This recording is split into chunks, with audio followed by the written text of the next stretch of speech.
Hello and welcome to Brodual. This time we have a multi-spotlight featuring several mods that we think boost immersion. With Fallout just around the corner, we thought we'd highlight some simple mods that can help mix up a playthrough even 4 years on. First up is a favourite of ours called Khajiit Speak. This is a fantastic mod if you're planning on playing the Khajiit race. It basically overhauls all of the player dialogue in the game so it's more fitting to the Khajiiti way of speaking, which is usually in third person. The new dialogue will also make more direct references to you being Khajiit, whether it's commenting on your specific subrace or your deadly claws. So instead of "I'm looking for work, got any leads," you'll say Khajiit is always on the lookout for work, anything Whiterun perhaps. It's particularly interesting when you look at multiple choice questions, like when you can intimidate or persuade the NPC. Dialogue from the marriage questline is also being completely overhauled, and what you say is now more fitting to the religion and customs of Khajiits. It also doesn't shoehorn your character's personality, so if you're role-playing then you don't have to worry, the text stays as neutral as in vanilla.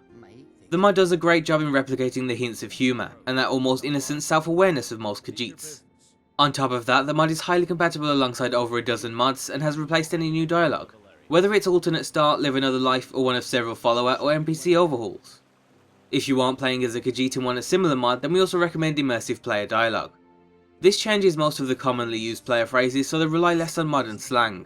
It also aims to make it seem more conversational, so more like you're talking with the NPC and not at them. So for some basic examples, "Are you okay" is now "Are you well," and "I'm sorry" is now "My apologies." When speaking with Alvor, if you wanted to use his forge, you just immediately ask him, "Can I use your forge?" But now it's a bit more with "May I use your forge? I'm in need of armor and weapons." The mod also changes follower dialogue so the commands are less direct and gamey. So instead of "I need to trade some things with you," you'll now say "Carry these items, they may be of good use." So overall, both mods seem small in theory, but they both help put fresh spins on otherwise stale dialogue. Next up we have a mod that offers a more traditional bartering option. The first is simply called NPC Bartering. This is a mod that lets you trade with most NPCs in the game. It's a feature seen in a lot of other RPGs, and the way it works is simply by asking them what items they have for sale. Most NPCs are willing to sell everything they have except for their clothes and their main weapon. However, they tend to only have a few spare items and very little gold, so there's still huge incentives to visit actual merchants. Certain NPCs won't trade with you, and that includes Jarls, other important NPCs, and certain factions where it wouldn't make sense, like soldiers and city guards. Overall, if you're going for that old school RPG vibe, or maybe you're playing as a travelling merchant, the mod is a great addition to the game. Next up we have another couple of mods, but this time they revolve around the 7 holds of Skyrim. The Hold Border Banners mod and immersive hold borders can be used together to help distinguish each area of Skyrim when you're passing through them. The banner mod simply adds banners in over a dozen locations where the roads cross into 2 or more holds. It's a simple addition and can be handy if you're in a hardcore playthrough without using the world map or the HUD. The immersive hold borders mod then adds bigger structures in the same location. These vary from arches to full-blown gates depending on the area and their involvement in the ongoing civil war. If it's assumed that there's a lot of fighting going on in the area, then you can expect a bigger structure. The author has also very cleverly designed each structure based on the architecture in the area, as well as the resources available. We're always fond of these types of mods that add new structures to explore, and it's especially great when they actually have a purpose. We also think it's worth adding the unique border gates mod that we covered a while back.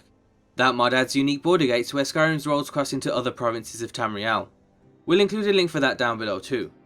And finally, the last mod we have for you is Essentials Ragdoll and Knockdown. Just as the name says, this is a mod that makes it so essential NPCs will ragdoll and fall to the ground when they lose all of their health.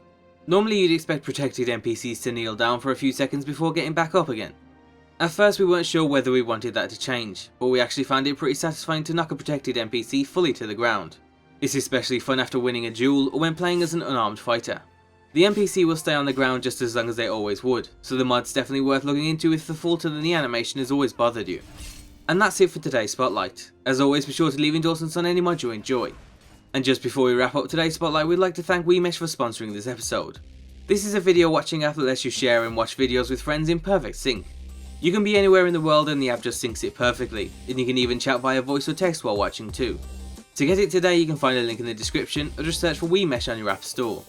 And be sure to check out g2a.com for some cheap games, and thanks for watching.